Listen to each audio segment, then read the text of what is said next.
Pagi ini ketika saya memasuki kampus UNS, mengingatkan saya kembali ke masa-masa sekolah saya. Satu ingatan yang sangat membekas di hati saya pada waktu itu adalah ketika saya mengetahui bahwa teman saya mendapatkan nilai 100 di ulangan semester kimia karena dia memiliki buku yang kami satu kelas tidak menggunakan. Saya merasakan ketidakadilan karena saya memiliki akses terbatas terhadap pengetahuan. I wish I would have got the same access to knowledge yesterday. Fast forward tahun 2023, ChatGPT happens. Kita bisa bertanya apa saja yang kita inginkan. Tidak hanya tentang kimia, tapi semua yang kita mau ketahui tentang apa saja di dunia ini saya bisa tanyakan di ChatGPT dan tidak ada batasnya.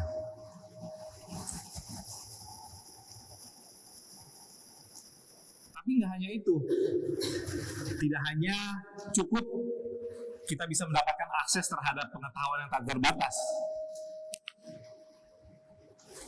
Saya juga dengan ChatGPT bisa membuat sesuatu yang baru, menciptakan sesuatu yang saya nggak pernah kepikiran untuk bisa lakukan. Gambar yang sedang ngetren ini saya ciptakan hanya dengan mengetikkan perintah sederhana di chatbox, dan dengan teknologi DALL-E gambar ini bisa diciptakan secara sekejap. ChatGPT adalah salah satu bentuk terobosan artificial intelligence yang terbaru yang sedang heboh di seluruh dunia. Jadi, apa sih sebenarnya artificial intelligence itu? Apa makhluk ini sebenarnya yang bisa memberikan akses terhadap pengetahuan tak terbatas dan juga menciptakan sesuatu yang baru? Kita lihat definisinya sama-sama. AI adalah kemampuan komputer sistem untuk meniru manusia, kemampuan manusia dalam belajar dan menyelesaikan masalah. Rumit ya? Kita coba pendekatan yang berbeda. Kita juga bisa tanya ke AI itu sendiri, apa definisi artificial intelligence? Saya bertanya di sini, bagaimana menjelaskan AI kepada anak berumur 5 tahun? Penjelasannya sangat sederhana. Seperti mainan atau membuat komputer yang bisa menjawab pengetahuan sesuai dengan keinginan kita. AI tidak hanya memberikan akses terhadap pengetahuan tak terbatas, tidak hanya bisa membuat sesuatu yang baru, tetapi juga menyederhanakan yang rumit. Tapi yang kita dengar sekarang ini tentang AI, banyak kekhawatiran. Plagiarisme, ketika teman-teman mahasiswa semua membuat suatu karya ilmiah, adanya ketakutan atau kekhawatiran tentang plagiarisme karena bisa bertanya menggunakan artificial intelligence. Misinformasi bisa menciptakan hal-hal yang tidak benar atau tidak sesungguhnya. Dan kekhawatiran yang paling sering terjadi, yang paling besar kita dengar adalah kita menjadi tidak relevan, obsolete, nggak berguna lagi. Apakah ada kekhawatiran bahwa AI bisa menggantikan peran manusia? Kekhawatiran ini semuanya adalah hal yang wajar dalam setiap teknologi baru. Roy Amara dalam risetnya, beliau adalah presiden dari Institute for the Future, sudah mengatakan, dan ini adalah Amara's Law, bahwa kita cenderung melakukan dua hal terhadap teknologi.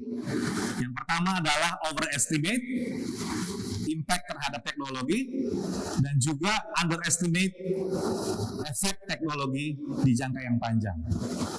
Ini berlaku dua arah. Kita mengoverestimate kegunaannya, tapi kita juga mengoverestimate resikonya yang dihadapi dari penggunaan teknologi baru ini. Amara mengajak kita untuk melakukan dua hal. Membangun antusiasme terhadap penggunaan teknologi, tetapi juga membangun kehati-hatian dalam penerapannya.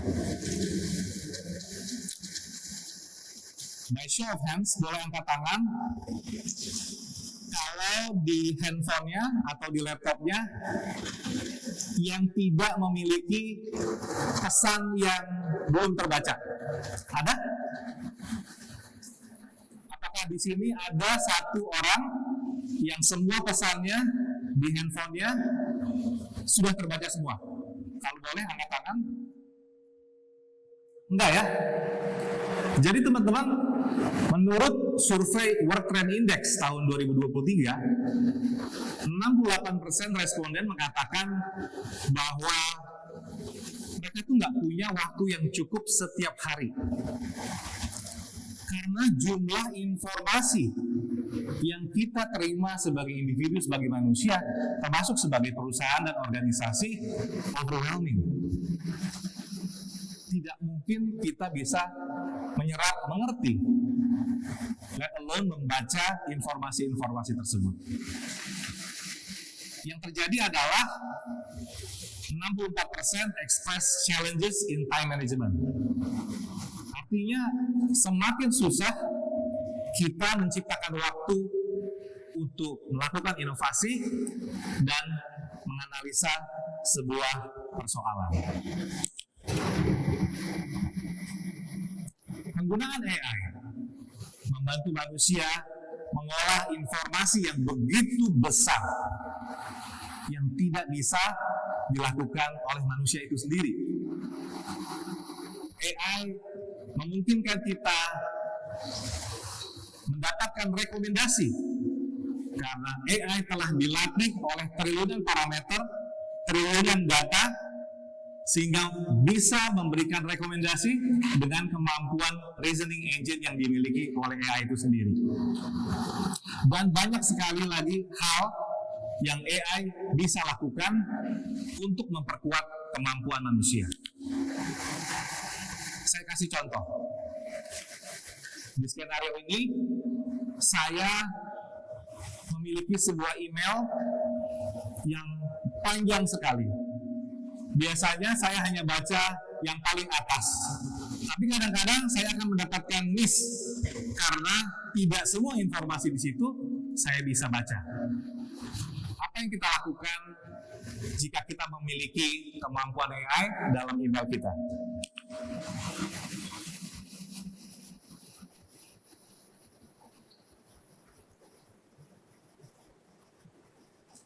Teknologi AI Copilot dalam email bisa melihat seluruh email kita dan memberikan ringkasan dalam bentuk yang sangat singkat dan sangat padat tentang apa poin-poin penting dari informasi tersebut. Sangat menyenangkan kan? Sangat berguna untuk kita semua memiliki kemampuan ini.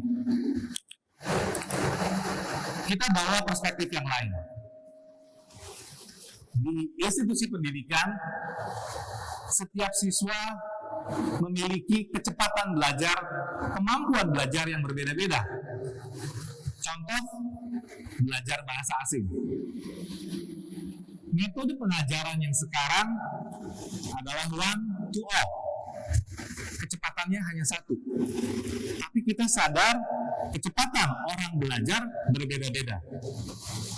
Bayangkan kita bisa belajar bahasa asing dengan kecepatan kita tanpa takut bertanya, tanpa takut takut dianggap bodoh karena terlalu banyak bertanya.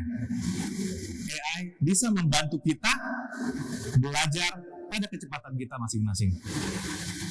Di bidang pertanian, begitu banyak sekali petani di Indonesia dengan tantangan utamanya adalah kapan harus menanam, berapa pupuk yang harus dihasilkan, bagaimana penyiranannya, dan faktor-faktor lain. Keberadaan seorang agronomis sangat membantu untuk petani mengambil keputusan yang tepat. Tetapi berapa banyak agronomis yang ada di Indonesia? Apakah mereka bisa tersebar di seluruh Indonesia untuk membantu para petani? Keberadaan AI menggunakan pengetahuan, pengalaman yang dimiliki oleh agronomis dan menyebarkannya kepada seluruh petani untuk bisa mengambil keputusan yang tepat, menurut saya adalah sesuatu yang sangat produktif. Tapi jangan lupa, teman-teman, ketika sebuah teknologi digunakan, ada prinsip-prinsip yang perlu dipegang supaya tidak menimbulkan resiko atau meminimalisir resiko itu sendiri. Kita harus memastikan teknologi AI inklusif. Rekomendasi yang dihasilkan, jawaban yang dihasilkan, gambar yang dibuat memastikan meliputi seluruh kepentingan stakeholder di Indonesia maupun di dunia, tidak hanya berpihak kepada golongan tertentu. Kita harus memastikan pengembangan AI, penggunaan AI, memastikan hasilnya menjamin keselamatan umat manusia, bukan sebaliknya malah membahayakan umat manusia. Ini kuncinya. Prinsip-prinsip yang harus kita pegang, yang harus dikembangkan ketika kita menerapkan AI, ketika kita mengaplikasikan teknologi artificial intelligence. Jadi, dengan kemampuan AI untuk memberikan akses kepada informasi yang tak terbatas, membuat sesuatu yang baru, menyederhanakan yang rumit, dengan ada risiko yang memang perlu kita perhatikan, saya mengusulkan pada kesempatan ini, bagaimana kalau kita semua menempatkan AI sebagai co-pilot. Bukan pilot, bukan autopilot, tetapi co-pilot. Pilot mengambil keputusan terhadap setiap tantangan, terhadap setiap permasalahan yang dihadapi, dan juga tanggung jawab. Co-pilot membantu pilot, memberikan rekomendasi yang tepat, memberikan rekomendasi yang sangat cepat, yang memastikan bahwa semua informasi sudah disaring, sudah diolah, sehingga pilot bisa memberikan keputusan. Anda dan saya harus menjadi pilot, tetapi kita semua perlu membangun co-pilot, menjadikan manusia Indonesia, talenta Indonesia, apapun profesi dan pekerjaan kita, dimanapun kita bekerja dan berkarya, untuk bisa menuju Indonesia maju. Indonesia Emas adalah semua yang kita impikan tahun 2045, atau kalau kita bisa mencapainya lebih cepat. Menurut saya, Indonesia Emas adalah hasil dari talenta Indonesia yang maju. Mari kita semua berlomba menjadi seorang pilot yang unggul, yang maju, talenta Indonesia yang maju, memanfaatkan artificial intelligence. Saya Barma Simorangkir, terima kasih.